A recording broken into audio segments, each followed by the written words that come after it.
And off with the Croiso. Welcome to the channel, Farmer Ben Adweeb. I am Farmer Ben, and I am looking at Dragonfall and Puzzles, and particularly the opening stages of the game, which is why I'm focusing on this farm, which is being developed down here. Now, whilst this farm is still finishing off, please may I just say, if you would like to like, share, comment, and subscribe, that would all be appreciated. And if there's any advice you would like, by all means, do please let me know. Now, as I was sort of saying, in the early stages of the game, you want to keep your builder extremely busy. Now, I will admit, although I am a free player, or I consider myself a free player, I do accumulate some Google Play credit using Google AdSense. No, hang on, Google AdSense, that's why. No, Google Rewards, Opinion Rewards. And I've used my Opinion Rewards to buy a VIP pass for a month. And I would recommend, highly recommend, if you are going to do a VIP pass, at this stage of the game, you know, it's more useful now than it will ever be later on. So get your VIP. If you want to do VIP pass, go for it in the very early stages of the game. I have my account. I was just thinking of changing my name, but I don't know how to change my name. Probably player profile. Oh, yeah, see, yep, okay. So I was thinking, actually, let's be a bit more pushy here and go Farmer Ben YouTube. Yeah, how's that? Have it. I'll have some of that. Oh, hang on, that didn't work. Farmer Ben.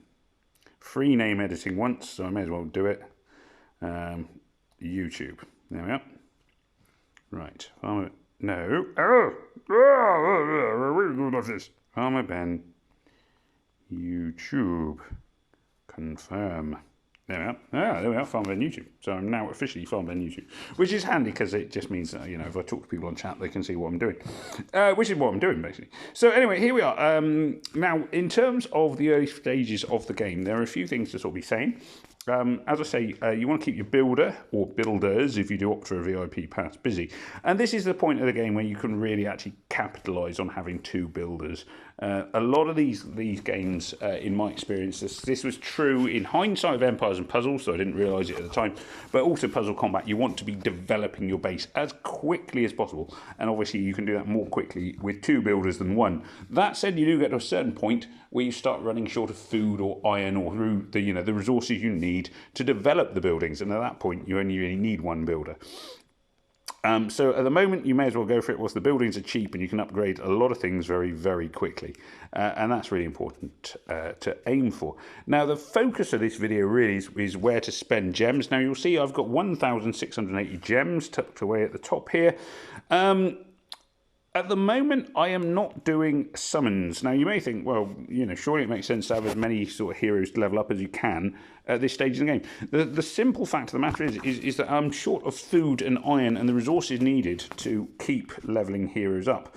You see, I've got a lot of feeders here, quite a lot of feeders gathering up, and I'm short of the food that is going to be necessary to level them up. I've got 16,000 food, which isn't actually all that much, and my farms are not producing that much food. So at this point in the game, spending gems on summoning is not really a great use. Now, if you have sort of, you know, an unlimited bank account and you're feeling fruity and whatever else, yeah, fine, spend the gems on whatever you want, you know, speed up your building processes or whatever. I, however, am saving the gems for now. And I would strongly recommend, if you are a free or a cheap player, save your gems until you have your base sort of developed enough that you have food and iron enough that you can keep leveling up heroes. Because it's not really worth having a load of heroes you cannot level or do anything with. Most of the other things, a lot of the things you can spend gems on are also fairly useless. So whilst, yeah, these summons, like I say, the epic summons. This one is Storm, but that's just the colour of the heroes. The epic hero, the epic troops, definitely useful. Daily summons, never spend gems on a daily summon. That's like a golden rule. You get plenty of them. You get so many and they're worthless. Don't even bother. Save your gems for epic troops, epic heroes, and special occasions. Don't try and summon anything much else. Similarly, it's not great use. I mean, skip 3 gems to save 5 minutes. I mean, that's a really expensive use of gems. So I wouldn't recommend using your gems to skip building. Instead, I would say save your gems until they're actually really going to be useful in terms of getting heroes who you then can level up. Now, I've mentioned the dragon before. Hello, dragon. Hello. You go to the gin. You're so beautiful. Yes, you are. You're beautiful, dragon. Does annoy me, and it's going to continue to annoy me. I'm pretty sure it's meant to say upgrade, but it says upguard. It's a simple typo, 2 letters in the wrong order. For such a polished game, it just jars on me. I'm not going to lie. But there we are. Or if it is meant to be upguard, it should be an upguard in all of the speech rather than just some of it. So here is my dragon. Hello, dragon. Now, the dragon seems to go off and it comes back with various bits which are quite useful. Comes back with gems and whatever else have you. It just seems to be a bit arbitrary at the minute. I'm still not really seeing, like, you know, maybe it will develop more as the game goes on. I'm kind of hoping. So that's kind of coming together there. Now, in terms of focusing on buildings, now the mistake I made in Empires and Puzzles was I tried to level all my buildings to the same standard. So it was like, you know, I'll get all of my buildings to level 7, and then I'll get all of my buildings to level 8, and then I'll get all of my buildings to level 9. And it was just stupid. In hindsight, I made a big mistake there. You want to focus on the buildings you actually need, and the ones that are actually going to help you benefit. Even now, on Puzzle Combat, where I am, you know, an extremely senior player, in no good positive sense of the word, you know, I'm like the old man of the game. I have buildings which I've never finished off leveling because it's just not worth it. Not worth the food and the iron. There are buildings that I don't need. My training camps, I've got 2 of them that are at level 11. I can't see any point. I've got 4 training camps. I can't see any point in having 2 of them leveled above level 11, because level 11 is where you get your rapid, your cheap troops. And that's what they're churning out. They're just churning out cheap troops, cheap heroes all the time. I'm guessing this game will probably be much the same as most games. Most of these games do seem to follow the very same format. You'll notice at the moment that my training camps are I've got 2 training camps and they're both at level 2. So you've got low cost comes at level 4. Might be worth having, but I'm not short of resources in a minute. I rarely bother going for the training colour specifics. Uncommon and rare heroes, may as well go for, you know, rare itself. But yeah, so super low cost is 11, well worth having. Rare guaranteed, yep. Premium, definitely. Don't need any of these ones. Not worth even researching them. Ultra quick. To be fair, ultra quick I don't view as being relevant either. And then supreme. So supreme is worth having. So yeah, it's basically the same things.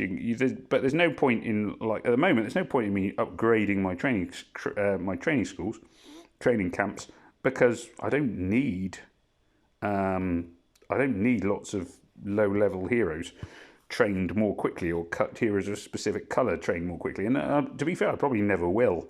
That isn't a great use of resources. Now, my stronghold, as you can see, is continuing upgrading. It's upgrading towards, I believe it's level 7. It might be level 8. And that's quite useful as well, so I want to get that going. The dragon's flying off. The shop's down by there. What else was I saying? Shop, as you can see, farm's still going. It's worth briefly mentioning, or actually map. So as you could, I sort of mentioned, you know, I'm continually pushing on the map. On White Snake Forest, I'm level 9, but I'm also, you know, level 8. I'm still farming, mainly farming.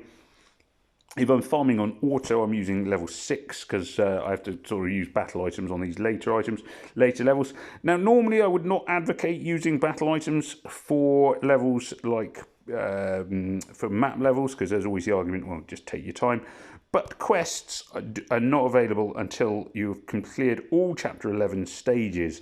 So it's going to be worth, because some of the quests are quite useful, clearing the church's stronghold. So I still have a little way to go before I get there. And at the moment, at least, I do not really have the battle items or heroes to do it. As my heroes get stronger, I will need less battle items. And ultimately, I probably won't need battle items for these levels at all. But it's sort of developing those kind of elements.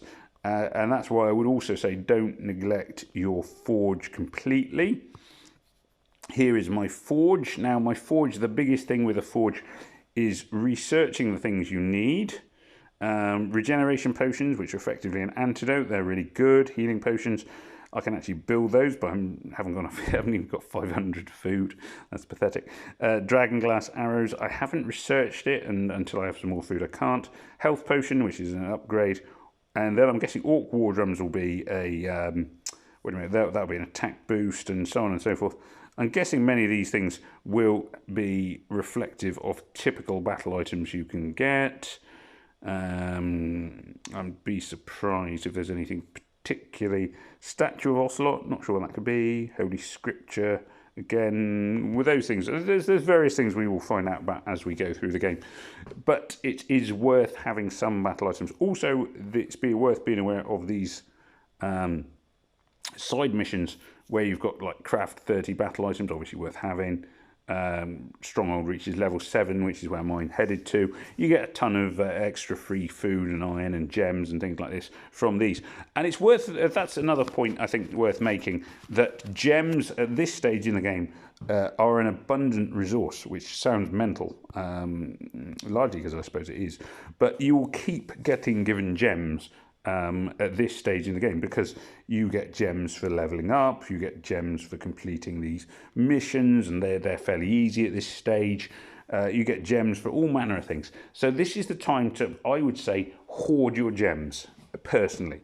Hoard your gems, develop your base, make sure you have enough food and iron coming in regularly to really go out there and whomp some people. Whomp some derriere, and then then you're in a strong position to continue. And that, for me personally, it would be my key recommendation.